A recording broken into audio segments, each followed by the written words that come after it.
राजधानी भोपाल के high profile model Twisha Sharma संदिग्ध मौत मामले में आज कई बड़े और चौंकाने वाले खुलासे सामने आए हैं। 12 मई की रात भोपाल स्थित ससुराल में फंदे पर लटकी पाई गई मॉडल ट्विशा शर्मा मामले में अब एक विशेष निगरानी कैमरे का फुटेज सामने आया है, जो घटना वाली रात की पूरी कहानी बयां कर रहा है। इस वायरल फुटेज में साफ तौर पर देखा जा सकता है कि ट्विशा पहले छत की तरफ जा रही हैं और फिर कथित खुदकुशी के बाद उनका फरार पति समर्थ सिंह 2 अन्य लोगों के साथ ट्विशा को सीढ़ियों से नीचे की तरफ लाता हुआ दिखाई दे रहा है। निगरानी कैमरे के फुटेज में यह भी दिख रहा है कि सीढ़ियों पर ही ट्विशा को बचाने के लिए कृत्रिम सांस यानी धड़कन वापस लाने का प्रयास किया गया था। दूसरी तरफ इस मामले ने अब पूरी तरह कानूनी तूल पकड़ लिया है। कोर्ट ने मामले की गंभीरता को देखते हुए फरार आरोपी पति समर्थ सिंह की अग्रिम जमानत याचिका को सिरे से खारिज कर दिया है। आरोपी के विदेश भागने की आशंका को देखते हुए पुलिस अब लुकआउट नोटिस जारी करने की तैयारी में है। भोपाल एसीपी रजनीश कश्यप ने बताया कि आरोपी समर्थ सिंह पर 10,000 रुपए का इनाम घोषित किया गया है। उसकी विदेश यात्राओं पर रोक लगाने के साथ पासपोर्ट को लेकर आगे की वैधानिक कार्रवाई की जा रही है। पुलिस के मुताबिक समर्थ की सरगर्मी से तलाश के लिए 6 अलग अलग टीमें लगाई गई हैं। कोर्ट परिसर में मौजूद मृतका ट्विशा शर्मा के पिता नवनिधि शर्मा और उनकी मां का दर्द और आक्रोश फूट पड़ा।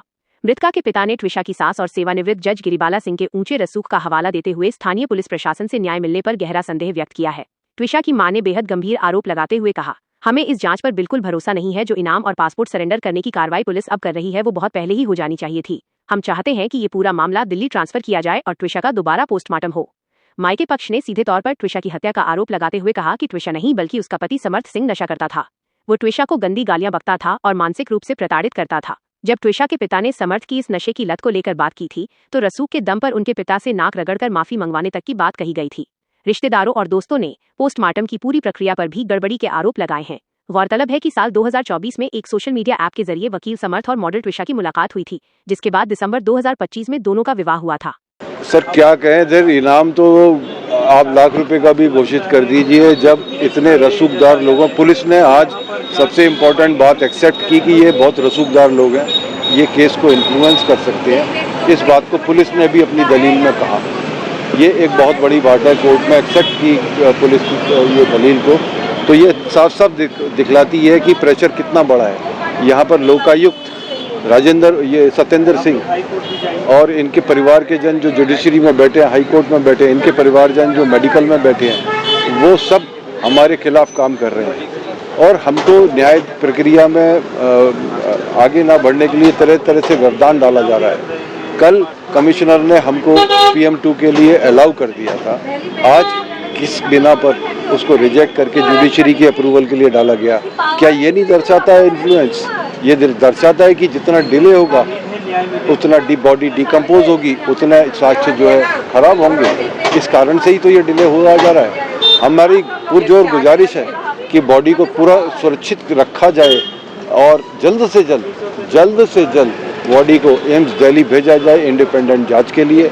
हमारी सरकार से ये भी उम्मीद है कि इस केस को इन्फ्लुएंस को देखते हुए, इसको रेयरेस्ट ऑफ रेट में ट्रीट करते हुए, क्योंकि ये 5 महीने का ही ये बहुत छोटे पीरियड का मैटर है, इसको सुनवाई इसकी कई अन्य क्षेत्र में सुप्रीम कोर्ट के अंडर होनी चाहिए।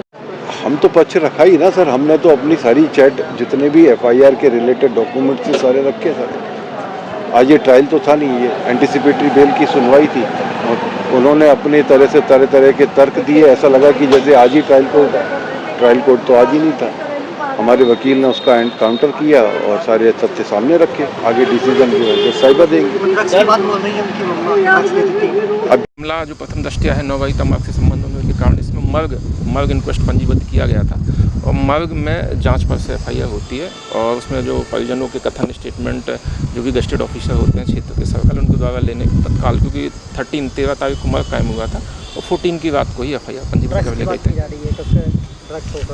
अभी ये मामला अभी पुलिस के संज्ञान में सब चीज़ें नहीं आई हैं और ना ही ये चीज़ें हैं, और जैसे कुछ होता है तो दिखता है।